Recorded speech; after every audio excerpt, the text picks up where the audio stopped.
Presiden Joko Widodo menemukan harga daging ayam menembus Rp50.000 per kilogram saat meninjau harga bahan pokok di Pasar Palmerah, Jakarta Barat. Menurut Jokowi, harga daging ayam sudah termasuk tinggi, kemungkinan disebabkan oleh momen menjelang 3 hari Lebaran Idul Adha.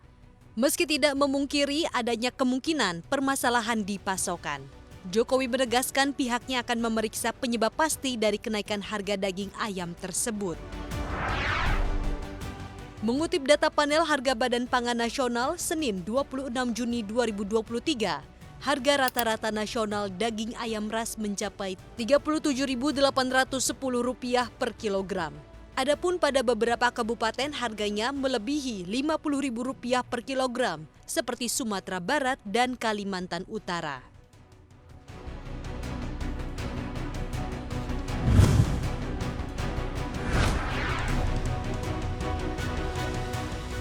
Bank Dunia memproyeksikan ekonomi Indonesia pada tahun 2023 bakal melambat menjadi 4,9% dari 5,3% pada tahun lalu.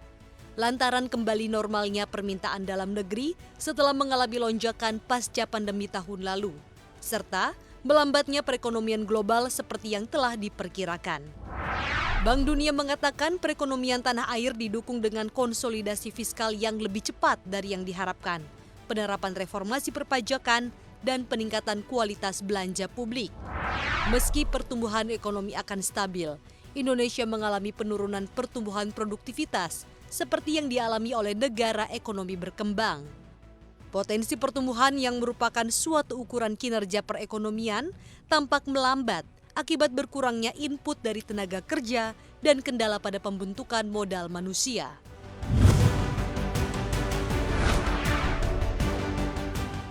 Bank Indonesia mencatat posisi uang beredar dalam arti luas atau M3 pada Mei 2023 mencapai Rp8.332,3 triliun atau tumbuh 6,1% secara tahunan. Realisasi ini lebih tinggi dibandingkan bulan sebelumnya, 5,6% year on year. Menurut Bank Indonesia, perkembangan tersebut terutama didorong oleh pertumbuhan uang kuasi, 9,9% year on year. Secara tahunan, penyaluran kredit juga menunjukkan hasil yang positif, di mana pada Mei 2023 tumbuh 9,4%, sejalan dengan membaiknya perkembangan kredit produktif maupun konsumtif. Sementara itu, tagihan bersih kepada pemerintah pusat terkontraksi 19,8% secara tahunan, setelah terkontraksi 25,3% pada bulan sebelumnya.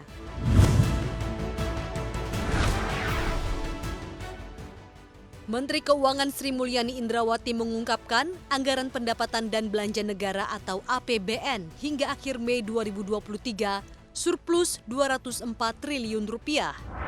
Angka ini berarti setara 0,97% dari produk domestik bruto atau PDB. Keseimbangan primer juga surplus, yaitu total pendapatan negara dikurangi anggaran belanja negara di luar pembayaran bunga utang.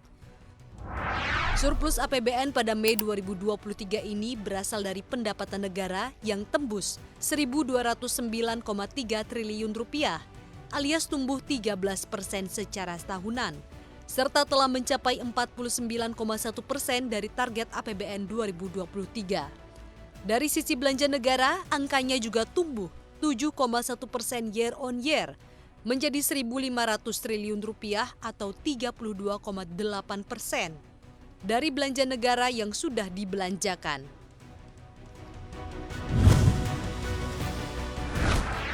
Harga minyak mentah di perdagangan berjangka komoditas melonjak lebih dari 1% ke level $70,1 Amerika Serikat per barel pada Senin 26 Juni 2023 usai kondisi Rusia memanas.